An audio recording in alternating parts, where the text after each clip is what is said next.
नमस्कार दोस्तों, स्वागत है आपका अपने चैनल ज्ञान डिप सर्कल में। आज की इस वीडियो में हम देखने वाले हैं 13 मई 2026 के सभी महत्वपूर्ण करंट अफेयर्स जो railway, SSC, UPSC, police, banking और अन्य सभी प्रतियोगी परीक्षाओं के लिए बेहद महत्वपूर्ण हैं। तो चलिए शुरू करते हैं आज की क्लास। क्लास शुरू करने से पहले एक मोटिवेशन है कि दोस्तों, सफलता एक दिन में नहीं मिलती, लेकिन लगातार मेहनत करने वालों को एक दिन ज़रूर मिलती है। जैसे एक शिष्य समर्पण से ज्ञान पाता है, वैसे ही आपको अपनी किताबों और अपने लक्ष्य के प्रति पूरी तरह समर्पित होना होगा। तो आज आप ये जो छोटे छोटे करंट अफेयर के नोट्स पढ़ रहे हैं, यही कल आपके एग्ज़ाम क्लियर करने का सबसे बड़ा हथियार बनेंगे। इसलिए बिना थके, बिना रुके अपनी तैयारी जारी रखें। आपका समय भी आएगा और आपकी जीत भी पक्की होगी। तो पहला टॉपिक पढ़ेंगे अर्थव्यवस्था और बैंकिंग से, ठीक है, इकोनॉमी एंड बैंकिंग। तो देखिए, भारत मैरीटाइम्स इंश्योरेंस पूल यानी BMIP के तहत मध्य पूर्व में तनाव के बीच समुद्री बीमा कवरेज की सुविधा के लिए $1.5 बिलियन का पूल लॉन्च किया गया है, जिसे $1.4 बिलियन यानी 12,980 करोड़ की संप्रभु गारंटी का समर्थन प्राप्त है। तो इसका मतलब है कि जब जहाज समुद्र में सामान लेकर जाते हैं तो दुर्घटना या युद्ध का खतरा रहता है। तो ऐसे नुकसान से बचाने के लिए ऐसा बीमा यानी इंश्योरेंस किया जाता है, ठीक है। तो मध्य पूर्व में तनाव बढ़ने से समुद्री व्यापार को खतरा था, इसलिए सरकार ने $1.5 बिलियन का बीमा पूल बनाया। तो इसका मतलब है कि कई कंपनियां मिलकर सुरक्षा देगी, व्यापारियों को डर कम होगा और भारत का आयात निर्यात सुरक्षित रहेगा। उसके बाद है कि 1.4 बिलियन भारत सरकार ने मदद करने के लिए गारंटी दी है, ठीक है। भारत सरकार ने लगभग $1.4 बिलियन तक का मदद देने का गारंटी दिया है, ठीक है, जो कितना होता है 12,980 करोड़ के आसपास, ठीक है। नेक्स्ट है कि बैंकों का रिकॉर्ड मुनाफा। तो वित्तीय वर्ष 2025-26 में सार्वजनिक क्षेत्रों के बैंक ने 1.98 लाख करोड़ रुपए का सार्वकालिक उच्च शुद्ध लाभ अर्जित किया है। तो इसका मतलब है कि सरकारी बैंकों ने 2025 से 26 तक 1.98 लाख करोड़ रुपए कमाए। तो इसका मतलब है कि बैंक मजबूत हो रहे हैं और ख़राब लोन कम हुए हैं और लोगों का भरोसा बढ़ रहा है, ठीक है। नेक्स्ट है उपभोक्ता मूल्य सूचकांक यानी CPI। तो अप्रैल 2026 के लिए नया आधार 2024 बराबर कितना माना गया है, 100 निर्धारित किया गया है। तो ये क्या होता है CPI? तो देखिए, CPI मतलब होता है कि महंगाई मापने का तरीका होता है, ठीक है। सरकार देखती है कि चीज़ों का दाम कितना बढ़ रहा है। अब नया आधार वर्ष 2024 रखा गया है, इससे महंगाई का सही हिसाब मिलेगा, ठीक है।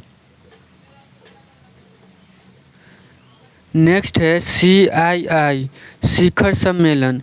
केंद्रीय वाणिज्य मंत्री पीयूष गोयल ने कहा है कि वैश्विक संकट में भी भारतीय अर्थव्यवस्था ने सुदृढ़ता दिखाई है। कि मंत्री प्रहलाद जोशी ने कहा है कि भारत का स्वच्छ ऊर्जा अभियान आत्मनिर्भरता पर आधारित है। तो इसका मतलब क्या होता है? तो देखिए, इसमें बड़े उद्योगपति और सरकार मिलकर अर्थव्यवस्था पर चर्चा करते, ठीक है। तो मंत्री पीयूष गोयल ने कहा है कि दुनिया के संकट होने पर भी भारत कैसा है, मजबूत है। और मंत्री प्रहलाद जोशी ने कहा है कि भारत स्वच्छ ऊर्जा में आत्मनिर्भर बन रहा है। नेक्स्ट है कि GDP शब्द डेटा या कि सांख्यिकी मंत्रालय वार्षिक और चौथी तिमाही के GDP के अनुमान रिलीजों का तिथि में संशोधन किया है, जो मई के आखिरी कार्य दिवस के बदलकर हर साल 7 जून को कर दिया गया है। यह डेटा 5 जून को 2026 को जारी किया जाएगा, क्योंकि 7 जून को तो साप्ताहिक यानी वीकेंड है। तो इसका मतलब देखिए कि GDP मतलब देश में एक साल में बना कुल सामान और सेवाएं होता है, जो सरकार अब GDP रिपोर्ट की तारीख में बदलाव करेगी। इससे आंकड़े और व्यवस्थित तारीखों से आएंगे, ठीक है। उसके बाद है देखिए FF अर्थ में क्या होता है। तो देखिए BMIP का फुल फॉर्म क्या होता है, तो भारत मैरीटाइम इंश्योरेंस पूल होता है, ठीक है। उसके बाद CPI, तो CPI का फुल फॉर्म क्या होता है, कंज्यूमर प्राइस इंडेक्स होता है। उसके बाद CII क्या होता है, तो CII क्या होता है, देखिए कन्फेडरेशन ऑफ इंडियन इंडस्ट्री। उसके बाद है GDP का, तो GDP का क्या होता है, ग्रॉस डोमेस्टिक प्रोडक्ट होता है। ये सब एग्जाम में आ जाते हैं, ठीक है, तो ये सबको देख लीजिएगा, ठीक। अब नेक्स्ट है विज्ञान प्रौद्योगिकी और साइबर सुरक्षा से है। तो AI मौसम पूर्वानुमान क्या कहता है कि मौसम विभाग IMD ने अत्यंत स्थानीय मौसम पूर्वानुमान प्रदान करने के लिए AI सक्षम प्रणालियाँ शुरू की हैं। तो इसका मतलब है कि IMD अब AI का मदद से मौसम बताएगा। इससे से गांव और शहर का अलग अलग मौसम का पता चलेगा। बारिश तूफान की जानकारी जल्दी मिलेगी और किसानों को क्या होगा, फायदा होगा। उसके बाद है साइबर सुरक्षा। साइबर सुरक्षा क्या कहता है, तो 14C और RBIH ने मूल खाता तथा साइबर वित्तीय धोखाधड़ियों की AI संचालित पहचान को मजबूत करने के लिए समझौता MOU किया है। तो इसका मतलब है कि 14C और RBIH ने मिलकर समझौता किया है कि ऑनलाइन धोखाधड़ी को रोकना है, नकली बैंकों खातों को पकड़ना है और AI की मदद से अपराध जल्दी पकड़े जाएंगे, ठीक है। उसके बाद है स्वदेशी तकनीकें। CSIR में राष्ट्रीय प्रौद्योगिकी दिवस पर CSIR CBRI द्वारा विकसित 13 स्वदेशी प्रौद्योगिकियों को उद्योग को हस्तांतरित किया गया है। क्या किया गया है, हस्तांतरित किया गया है।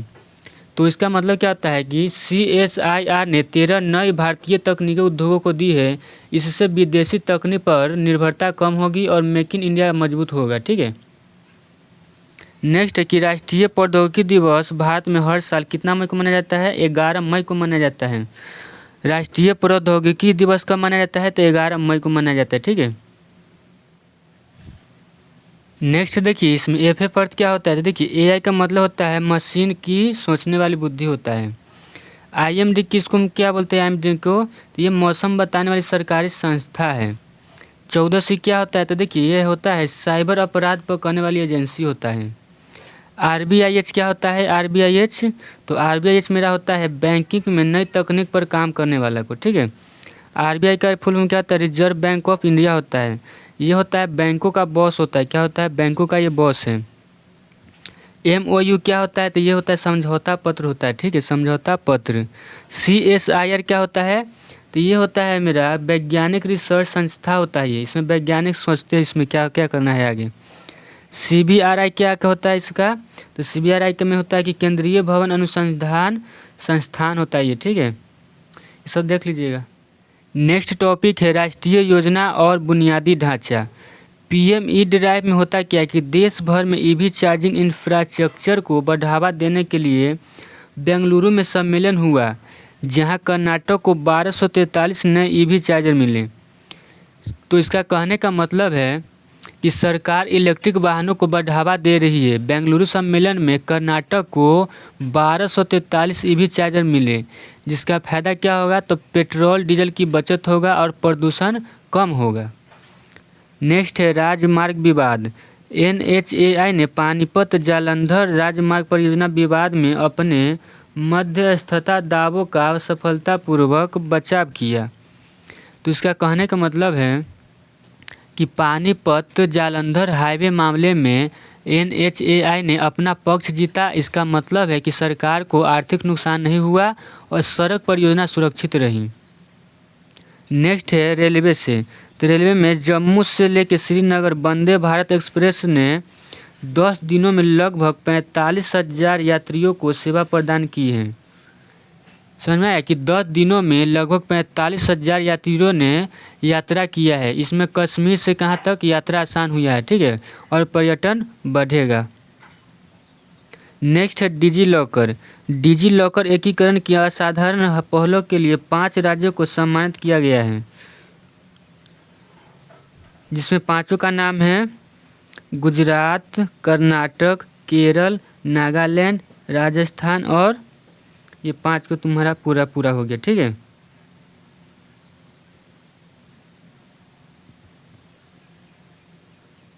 तो ये सब देख लीजिए। PM ड्राइव क्या होता है, NHI क्या होता है, ठीक है, डिजी लॉकर क्या होता है, भारत वंदे भारत एक्सप्रेस वे क्या होता है, ये सब थोड़ा सा देख लीजिएगा, ठीक।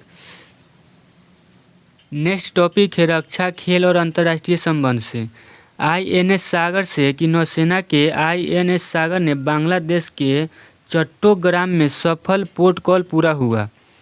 तो इसको समझिए कि भारतीय नौसेना को जहाज बांग्लादेश गया और इसका उद्देश्य था कि दोनों देशों को दोस्ती मजबूत करना, समुद्री सहयोग बढ़ाना। ठीक है।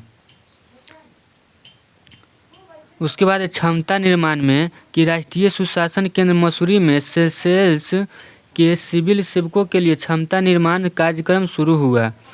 तो इसका कहने का मतलब कि भारत सेशेल्स को अधिकारियों को प्रशिक्षण दे रहा है कि इससे भारत के अंतर्राष्ट्रीय संबंध मजबूत होंगे। नेक्स्ट है किम्बरले प्रोसेस। भारत की ओर से मुंबई में किम्बरले प्रोसेस अंतर सत्रीय बैठक 2026 का आयोजन हुआ है। यह हीरो के लिए क्या होता है, यह हीरो के अवैध व्यापार को रोकने का अंतर्राष्ट्रीय भारत ने मुंबई में इसकी बैठक आयोजित किया है। इससे भारत की वैश्विक पहचान मजबूत हुई। नेक्स्ट है राष्ट्रमंडल खेल से कि आगामी राष्ट्रमंडल खेलों के लिए भारतीय खेल प्राधिकरण और माय भारत ने राष्ट्रव्यापी जागरूकता अभियान शुरू किए हैं। इसका मतलब है कि SAI और माय भारत युवाओं को खेलों के लिए प्रेरित कर रहे हैं। इससे लक्ष्य क्या है कि ज़्यादा खिलाड़ी तैयार करना और भारत का प्रदर्शन बेहतर करना। ये सब देख लीजिए। ठीक है, थोड़ा सा ये सब पोर्ट कॉल क्या होता है, तो यह विदेशी बंदरगाह पर जहाज को रुकना होता है। ठीक है। किम्बरले प्रोसेस क्या होता है, तो हीरो के अवैध व्यापार को रोकने का समझौता। वो फिल्म वाला हीरो नहीं, ये हीरा की बात कर रहा है। ठीक है, देख लीजिए थोड़ा सा। नेक्स्ट है पुरस्कार स्वास्थ्य, शिक्षा और संस्कृति से। ठीक है, देखिए फ्लोरेंस नाइटिंगेल पुरस्कार 2026 से राष्ट्रपति ने 15 उत्कृष्ट स्वास्थ्य कर्मियों को यह पुरस्कार प्रदान किए। राष्ट्रपति द्रौपदी मुर्मू ने 12 मई 2026 को अंतर्राष्ट्रीय नर्स दिवस के अवसर पर राष्ट्रपति भवन यह पुरस्कार प्रदान किया। यह पुरस्कार अच्छे नर्स और स्वास्थ्य कर्मियों को दिया जाता है।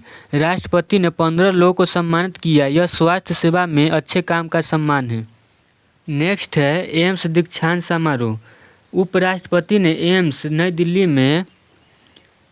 नई दिल्ली के 51वें दीक्षांत समारोह को संबोधित किया है। तो इसका कहने का मतलब है कि उपराष्ट्रपति ने छात्रों को संबोधित किया है। उन्होंने कहा कि डॉक्टरों को सेवा की भावना से काम करना चाहिए। ठीक है। नेक्स्ट है दवा सुरक्षा कि फार्माकोपिया आयोग ने दवा सुरक्षा के लिए बिहार, महाराष्ट्र और मिजोरम के साथ समझौते किए हैं। कि बिहार, महाराष्ट्र और मिजोरम के साथ दवा सुरक्षा समझौता हुआ। इससे नकली दवा पर रोक लगेगी, लोगों को सुरक्षित दवाएं मिलेगी। ठीक है। नेक्स्ट है सरहिंद फतह दिवस। गृह मंत्री ने बाबा बंदा सिंह बहादुर जी के ऐतिहासिक सरहिंद फतह दिवस पर शुभकामनाएं दी और हर साल 12 मई को बाबा बंदा सिंह बहादुर जी का मुगल सूबेदार पर विजय की याद में मनाया जाता है। यह बाबा बंदा सिंह बहादुर की जीत की याद में मनाया जाता है। ठीक है, उन्होंने मुगलों के खिलाफ लड़ाई जीती थी। नेक्स्ट है संस्कृत सुभाषितम। PM मोदी ने एक संस्कृत सुभाषितम साझा किया जिसमें गुरु की समर्पित सेवा से ज्ञान प्राप्ति पर जोर दिया गया है। PM मोदी ने गुरु सेवा और ज्ञान पर संस्कृत संदेश साझा किया जिससे सीख मिलता है कि गुरु का सम्मान करने से ज्ञान मिलता है। नेक्स्ट है शिक्षा से। तो मंत्री धर्मेंद्र प्रधान ने भारत नवाचार 2026 उच्च स्तरीय राजनयिक सम्मेलन को संबोधित किया। इसका कहने का मतलब कि शिक्षा और नए विचारों पर चर्चा हुआ जिसका लक्ष्य है कि भारत में नई तकनीक और रिसर्च को बढ़ाना है। ठीक है। नेक्स्ट टॉपिक है भारतीय प्रतिस्पर्धा आयोग से। अदानी पावर लिमिटेड द्वारा GVK एनर्जी लिमिटेड की 100% शेयर पूंजी का अधिग्रहण हुआ। तो इसका कहने का मतलब है कि अदानी पावर ने GVK एनर्जी खरीदने की मंजूरी ली। इससे कंपनी का बिजली कारोबार बढ़ेगा। नेक्स्ट है CPPIB इंडिया द्वारा कंट्रोल एस डेटा सेंटर्स में हिस्सेदारी का अधिग्रहण हुआ। देखिए CPPIB निवेश से कनाडा की कंपनी ने भारत के डेटा सेंटर में निवेश किया है। इससे डिजिटली इंफ्रास्ट्रक्चर मजबूत होगा। नेक्स्ट है किम्बरली क्लार्क कॉर्प द्वारा केनव्यू इंक का अधिग्रहण। तो इसका मतलब है कि बड़ी कंपनियों के बीच व्यापारिक अधिग्रहण होगा। इससे बाजार में नए बदलाव आएंगे। ठीक है। नेक्स्ट है त्रिवेणी अर्थ मूवर्स द्वारा लॉयड्स इंजीनियरिंग वर्क्स में कितना परसेंट? 7.14% अधिग्रहण हुआ है। नेक्स्ट टॉपिक है, नेक्स्ट में है कि अन्य विविध खबरें हैं। ठीक है, देखिए डॉक्टर जितेंद्र सिंह नई दिल्ली में 16वीं पेंशन अदालत की अध्यक्षता करेंगे। कहने का मतलब है कि पेंशन से जुड़ी समस्या को हल करने के लिए अदालत होगी। ठीक है, डॉक्टर जितेंद्र सिंह कह रहे हैं। नेक्स्ट है कि बेंगलुरु की पिनिया में NSIC प्रौद्योगिकी सह कॉमन सुविधा केंद्र से TCFC के आधारशिला रखी गई है। मतलब छोटे उद्योग में नई मशीन और तकनीक की सुविधा मिलेगी। 8 मई 2026 तक बोई गई ग्रीष्मकालीन फसलों के कवरेज की प्रगति रिपोर्ट जारी की गई है। तो इसका कहने का मतलब है कि सरकार ने बताया कि कितनी फसल बोई गई है और इससे खेती की स्थिति को पता चलती है। ठीक है, नेक्स्ट है ग्रामीण विकास राज्य मंत्री श्री कमलेश पासवान 13 से 14 मई को छत्तीसगढ़ का दौरा करेंगे। तो देखिए ग्रामीण विकास मंत्री गांव की योजना को समीक्षा करेंगे। ठीक है, नेक्स्ट है संचार राज्य मंत्री डॉक्टर चंद्रशेखर पेम्मासानी ने APT 2.0 की समीक्षा की। इसका क्या मतलब होता है? तो संचार व्यवस्था को बेहतर बनाने के लिए समीक्षा किया गया है। ठीक है, देखिए NSIC सब क्या होता है, उसका अर्थ क्या होता है, उसका काम क्या होता है, सब इसमें पीछे लिखा रहता है। ठीक है, तो ये सब देख लीजिए अपने से। ठीक है, ताकि अच्छा से आप लोग को समझ में आ जाएगा। ठीक है, तो देखिए MCQ आप क्वेश्चन को देख लेते हैं। ठीक है, तो क्वेश्चन है कि मध्य पूर्व में तनावों के बीच समुद्री व्यापार को सुरक्षित करने के लिए वित्त मंत्रालय द्वारा कितने बिलियन डॉलर का Bharat maritime insurance pool launch किया गया है? तो ये चैनल का नाम ये नहीं ऑप्शन है। ठीक है, ऑप्शन में नहीं है। तो ऑप्शन में है 1.0 बिलियन डॉलर, सेकेंड में 1.4 बिलियन डॉलर, सी में है 1.5 बिलियन डॉलर और डी में है 2.0 बिलियन डॉलर। तो इस क्वेश्चन का आंसर क्या हो जाएगा? तो बताया था कितना, 1.5 बिलियन डॉलर को लॉन्च किया गया था। ठीक है, इतना। तो इसका आंसर मेरा हो जाएगा option number C. Next question है वित्तीय वर्ष 2025 से 26 में भारत के सार्वजनिक क्षेत्र के बैंकों ने कुल कितना सार्वकालिक उच्च शुद्ध लाभ अर्जित किया है? तो इसका बताइए आंसर कितना था?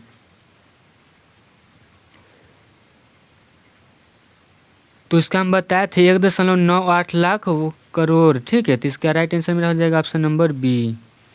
1.98 लाख करोड़ रुपए लाभ कमाया था। ठीक है, इस बैंक ने। नेक्स्ट क्वेश्चन है सांख्यिकी एवं कार्यक्रम कार्यान्वयन मंत्रालय द्वारा अप्रैल 2026 के उपभोक्ता मूल्य सूचकांक CPI के लिए नया आधार वर्ष क्या निर्धारित किया गया था? तो इस क्वेश्चन का आंसर बताइए क्या होगा? तो हम बताया था 2024 बराबर 100। तो इसका राइट आंसर मेरा हो जाएगा option number C. Next question है अत्यंत स्थानीय मौसम पूर्वानुमान प्रदान करने के लिए हाल ही में किस विभाग द्वारा AI सक्षम प्रणाली शुरू की गई है? तो बताइए इस क्वेश्चन का आंसर क्या होगा? तो बताए थे भारतीय मौसम विभाग द्वारा। ठीक है, तो इसका right answer option number B हो जाएगा। नेक्स्ट क्वेश्चन है कि साइबर वित्तीय धोखाधड़ी और म्यूल खातों की AI संचालित पहचान को मजबूत करने के लिए 14C ने किसके साथ समझौता ज्ञापन पर हस्ताक्षर किए हैं?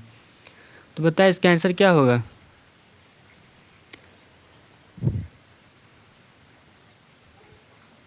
तो इसका राइट आंसर मेरा हो जाएगा RBIH। ठीक है, तो RBIH कहाँ है? तो इसका राइट आंसर हो जाएगा option number C. Next question है कि राष्ट्रीय प्रौद्योगिकी दिवस के अवसर पर CSIR केंद्रीय भवन अनुसंधान संस्थान द्वारा विकसित कितने स्वदेशी प्रौद्योगिकियों को उद्योग को हस्तांतरित किया गया? तो इसका राइट आंसर क्या हो जाएगा? तो हम बताया था 13 स्वदेशी प्रौद्योगिकी को। ठीक है, तो इसका राइट आंसर मेरा हो जाएगा option number C. Next question है PME ड्राइव योजना के तहत किस राज्य को 1243 नए EV चार्जर मिले हैं? तो इसका आंसर क्या हो जाएगा? बताए थे, किसका बताए थे? तो बताए थे ये हम कर्नाटक के बेंगलुरु में EV चार्जिंग पर राष्ट्रीय सम्मेलन आयोजित हुआ था। तो इसका राइट आंसर क्या हो जाएगा? कर्नाटक कहाँ है? तो ऑप्शन नंबर इसका सी। अगला क्वेश्चन है कि रेलवे की किस नई वंदे भारत एक्सप्रेस ने अपने परिचालन के पहले 10 दिनों में ही लगभग 45,000 यात्रियों को सेवा प्रदान की है। तो इस क्वेश्चन का आंसर क्या हो जाएगा? तो बताए थे जम्मू श्रीनगर वंदे भारत एक्सप्रेस था। ठीक है, तो इसका राइट आंसर क्या हो जाएगा? Option number B. Next question है कि डॉक्टर जितेंद्र सिंह नई दिल्ली के विज्ञान भवन में पेंशन भोगियों के लिए कौन सी पेंशन अदालत की अध्यक्षता करेंगे? तो इसका राइट आंसर क्या होगा बताइए? बताए थे 16वीं पेंशन अदालत। ठीक है, तो इसका right answer C. Next question है कि भारतीय नौसेना के जहाज INS सागर ने किस देश के चट्टोग्राम में अपना सफल पोर्ट कॉल पूरा किया? तो बताए थे किसका कहाँ पे किया था? तो इसका राइट आंसर मेरा हो जाएगा ऑप्शन नंबर बी, बांग्लादेश में किया था। ठीक है। नेक्स्ट क्वेश्चन है कि भारत की ओर से किम्बरले प्रोसेस अंतर सत्रीय बैठक 2026 का आयोजन किस शहर में किया गया? तो वह किया गया था मेरा मुंबई में। कहाँ किया गया था? मुंबई में। तो इसका right answer B. Next question है कि राष्ट्रीय सुशासन केंद्र मसूरी में किस देश के सिविल सेवकों के लिए पहले क्षमता निर्माण कार्यक्रम का शुभारंभ किया गया?